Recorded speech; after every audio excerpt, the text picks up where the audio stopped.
Howdy folks.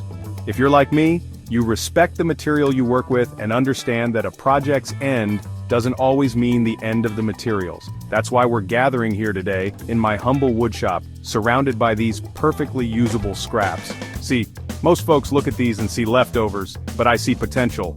I see opportunity. I see the makings of some fine handcrafted items that'll add character to your home. Today we're tackling 3 projects that utilize these forgotten treasures, turning them into something not only useful, but downright delightful. We'll be flexing our creativity and learning a thing or two about resourcefulness along the way. So, grab your safety glasses, your can-do attitude, and let's turn these scraps into something worth talking about. Our first project is a staple in any self-respecting woodworker's repertoire, the coaster. Now I know what you're thinking. Coasters? Ron, that's amateur stuff. But hold your horses because we're putting a spin on these bad boys that'll make them anything but ordinary. First we'll take those scraps, cherry, walnut, maple, whatever you've got, and cut them into squares. Remember, uniformity is key here folks. We're not animals. Now, sand those edges down till they're smoother than a jazz saxophone solo. Here's where things get interesting. We're going to add a touch of personality to these coasters. You can use a wood-burning tool to etch a design, maybe your initials, maybe a majestic eagle, or even a simple, elegant pattern. If you want to get real fancy, we can incorporate some resin. Mix up a small batch of that clear, magical goo and pour it onto the coaster. Swirl it around, let those colors dance, and watch as it hardens into a beautiful, glossy finish. It's like encapsulating a part of nature right there on your coffee table. Once your coasters are dry and cured, give them a final polish with some beeswax. This not only adds a layer of protection but also brings out the natural beauty of the wood. And there you have it, a set of one-of-a-kind coasters that are sure to impress your guests. They'll be saying, "Did Ron Swanson make these for you?" To which you'll reply, "No, I made them myself, with my own 2 hands." Now for those of you who appreciate the beauty of nature, but prefer to enjoy it from a safe distance, this next project is right up your alley. We're talking about a mini wall planter, perfect for displaying those hardy succulents or air plants that even someone like me can keep alive. First things first, grab a piece of scrap wood, something with a bit of character, maybe some knots or interesting grain patterns. Cut it into a rectangle, keeping in mind the size of the plant you intend to house. Remember, this is a mini planter, folks. We don't want to build a whole dang treehouse here. Next, we're going to create a cavity in the wood where our plant will reside. Now, you can use a chisel for this, or, if you're feeling fancy, break out the router. Just make sure the cavity is deep enough to hold the plant comfortably. Now, here's where you can get creative. Use a sander to round off the edges of the planter, giving it a softer, more organic feel. Maybe add some decorative elements like a small wooden bird perched on the edge or a carved inscription. Once you're satisfied with the design, it's time to protect your creation from the elements.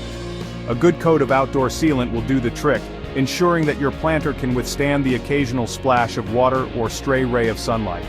Finally, attach a secure hook or hanger to the back so you can proudly display your handiwork on the wall. Fill it with a bit of soil, nestle in your chosen plant, and voila! You've got yourself a miniature oasis, a testament to your craftsmanship and your newfound appreciation for the great outdoors. Alright folks, let's talk about organization. Now I'm not talking about those fancy color-coded filing systems or digital calendars. I'm talking about the simple satisfaction of having a designated spot for your belongings. A place for everything and everything in its place. That's why our final project is a custom key holder, a project so practical, even I can get behind it. Start with a rectangular piece of scrap wood, something sturdy enough to hold a few sets of keys. Sand it down, smooth out any rough edges, and get it ready for its transformation. Now let's add some character. You can use a router to create grooves along the surface, giving it a classic, timeless look. Or if you're feeling adventurous, try your hand at some decorative carving, maybe a simple geometric pattern or even a silhouette of your home state. Once you're happy with the design, it's time to add the key hooks. These can be as simple or as elaborate as you like. You can use vintage doorknobs, repurposed drawer pulls, or even hand-forged metal hooks for a touch of rustic charm. Attach the hooks to the wood using strong adhesive or small screws, ensuring they're securely fastened. Give the entire piece a final sanding to ensure a smooth, finished look. And there you have it, a custom key holder that's not only functional but also adds a touch of personality to your entryway. No more fumbling around for your keys in the morning. Now you can walk in the door, hang up your keys with a satisfying clink, and know that you're home. Well folks, there you have it. 3 simple yet satisfying projects that prove that even the smallest scrap of wood can have a second life. Remember, woodworking is about more than just the finished product. It's about respecting the materials, appreciating the process, and creating something with your own 2 hands. Now, if you'll excuse me, I've got a fresh pot of coffee brewing, and a brand new set of coasters just begging to be used.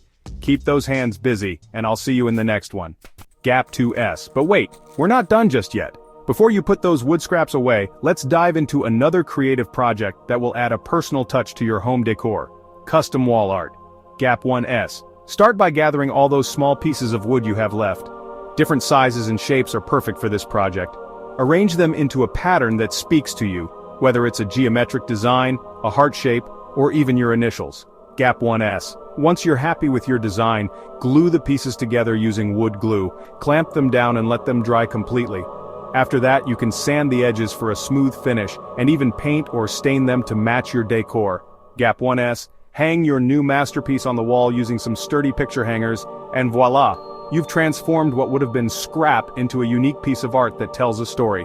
Gap 2S. Remember, creativity has no limits. Every piece of wood has the potential to become something beautiful. So keep experimenting, keep creating, and most importantly, have fun with it. Thanks for sticking around, and until next time, happy crafting. Gap 2S. Gap 2S. Now that your walls are adorned with personalized art, let's turn our attention to another practical and creative project. Organizing your workspace using those leftover wood scraps. Gap 1S, a clutter-free workspace can significantly boost productivity, and what better way to achieve that than by crafting unique organizers tailored to your needs. Gap 1S, start by measuring the space on your desk or workbench where you need organization. Gap 1S, this could be for pens, tools, or even small electronic gadgets. Gap 1S, with your measurements in hand, cut your wood scraps to size. Gap 1S, you can create simple boxes, dividers, or even multi-tiered shelves. Gap 1S, don't worry about making them perfect. The charm lies in their rustic, handmade feel. Gap 1S, assemble your pieces using wood glue and small nails or screws for extra durability. Gap 1S, once everything is put together, you can sand the edges for a smooth finish, and paint or stain them to match your existing decor. Gap 1S, mount your new organizers on the wall or place them on your desk. Gap 1S, you'll be amazed at how much more efficient and enjoyable your workspace becomes. Gap 2S, remember, organization is the key to creativity. Gap 1S, by repurposing wood scraps into functional pieces, you're not only saving money but also contributing to a more sustainable lifestyle. Gap 1S, thanks for watching, and don't forget to like, comment, and subscribe for more DIY inspirations. Gap 2S, until next time, happy crafting. Gap 2S.